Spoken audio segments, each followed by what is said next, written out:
guys? Welcome back to another video. Today I'm so excited to be sharing my testimony with you all. I actually had a totally different video planned for today, but my friend recently shared her testimony and put it on YouTube, and it was just so inspiring to me that I wanted to share my own. I will link her video down below in the description box because she did an amazing job with it. I'm so proud of her for sharing that, and I'm so thankful that she did because I finally got the guts to share mine. It's been a while since I've shared a faith-related video on my channel. The last one I filmed was all about how to read the Bible for beginners. I will put the link up above if you want to watch it or if you haven't seen it yet. I'm really excited to be sharing my testimony with you guys, so I hope you enjoy it. I hope it inspires you to share your own so we can just continue sharing the love and light of Jesus and, you know, the life changes he has made in our hearts and in our lives. So let's just dive right in. So I actually grew up in church. My family was Catholic. I got baptized as an infant. We went to church every Sunday, and I believed in God because that's all I really knew to believe. That's what I was taught growing up.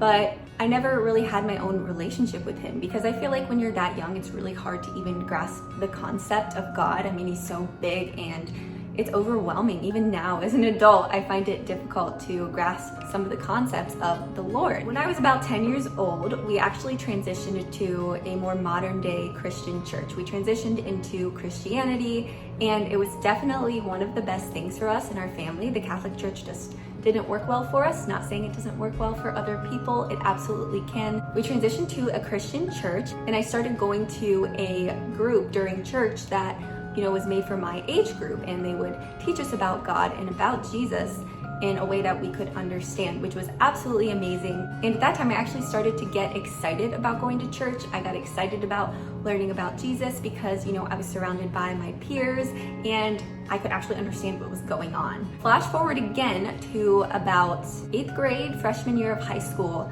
I started to really struggle mentally. I developed anxiety and depression. I had OCD, and I also struggled with anorexia. This is when my eating disorder started. Come my sophomore year of high school, I also started to struggle with my friends. I was being excluded from a lot of things, and I just didn't fit in with these people anymore, and so they would just exclude me from things. I didn't feel like I fit in, but I also didn't feel like I fit in with my Christian friends either. So I really felt like an outcast, and that definitely didn't help my situation.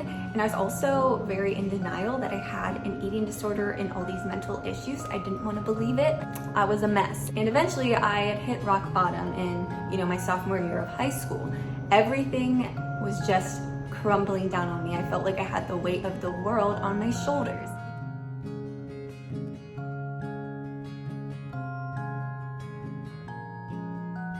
You know, I started to join a small group in our church, which was amazing for me. My small group leader, I still stay in touch with. She was a huge stepping stone for me in my recovery because I felt like I could actually talk to her. Even if I wasn't in recovery, even before then, I still could talk to her about, you know, the things that I was feeling because she was more of an outside source than my parents were, and my parents were incredible, but it was nice to talk to somebody who wasn't, you know, directly involved emotionally in the situation. Same with a therapist. I started going to therapy, which helped, but I still felt like I couldn't tell her everything. My only place left to turn was God, and I vividly remember in my sophomore year of high school, my parents sat me down on the couch and basically had just told me, the doctors are gonna admit you inpatient in the hospital if you don't start gaining weight. I was severely underweight at this point. I was very sick. I was cold all the time. I didn't sleep well. I had no energy, and I was also running cross country. So I was running like 6 miles a day at this point, and I wasn't eating. I wasn't fueling my body. I was just very sick. I wasn't healthy. And so I just remember my dad crying. My dad rarely cries, and I remember him crying because my parents were afraid they were gonna lose me if I was admitted inpatient because I wouldn't eat. And it's so easy for someone who, you know, has never experienced anorexia to just say, you know, just eat. It's not that big a deal. It's everything. You lose control, and, you know, it's why you develop fear foods. It's actually a fear, a genuine fear, and your eating disorder holds you back from just eating. I didn't know what to do. I wanted to get better at that point. That was kind of the turning point for me, seeing my parents so distraught and so scared. You know, they had always encouraged me in recovery, but I'd never seen them hit that, you know, low point. And so that night, I vividly remember going to bed and just crying. I was bawling my eyes out, and I prayed to God. I didn't know who else to turn to, and I had always prayed growing up, but it was kind of just repeating the same prayers over and over. They didn't really mean anything to me.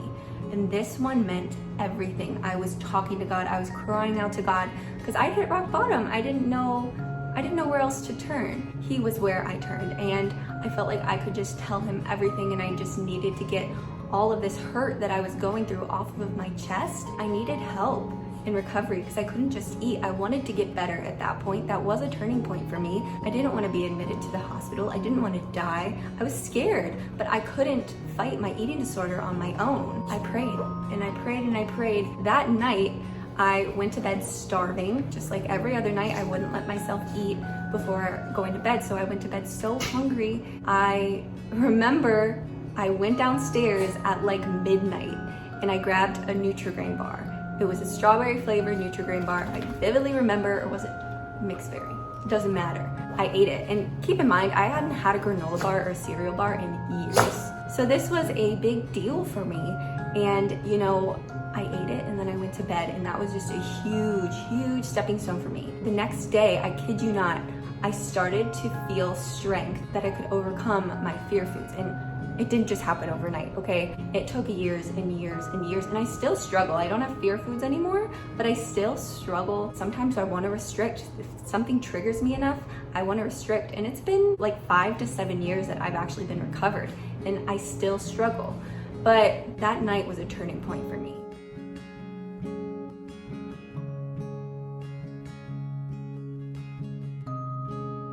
I wouldn't have been able to even start recovery if it wasn't for God and my faith. I was told in my junior year of high school, after my junior cross-country season, that I had to quit running. I couldn't run anymore.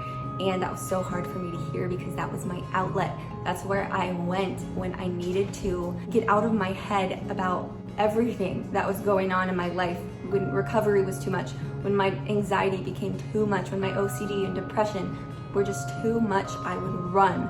And I couldn't do that anymore because too much cardio, I wasn't allowed to do it. In recovery, I started to go to a gym. I joined Lifetime Fitness. I started lifting weights. I learned the ins and outs of resistance training and weight training. And I knew that, you know, if I wanted to build muscle and I didn't want my efforts in the gym to go to waste, I had to eat more. That was a big stepping stone for me for sure, but I wouldn't have had the strength to do that without my faith. Come my junior, senior year, my small group really started to be important to me. I really started to take reading the Bible into my own hands, you know, going to church each Sunday and actually understanding what they were talking about. It was like a big change for me in my journey with God, because you can't know Christ. You can know of him, but you can't have a relationship with him or know who he is and his character without reading the Bible, without praying to him consistently and being surrounded by people who love Christ as well. That night was a huge turning point for me because all I had was God to turn to, and I had support. Like I said, I went to therapy. I had my youth group leader. I had my parents. They were so supportive of me in my recovery.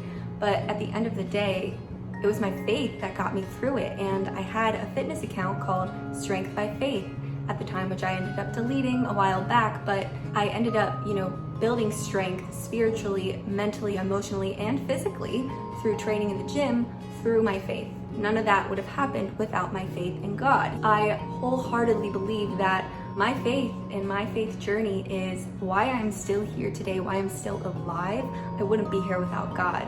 And so I really hope that me sharing my testimony with you guys, it inspires you to share yours as well. Because at the time I heard other people's testimonies and it inspired me to dive into my faith. Your faith is always going to be a journey of highs and lows, right? I remember one girlfriend of mine back in high school in my small group, she actually had used the term Jesus high.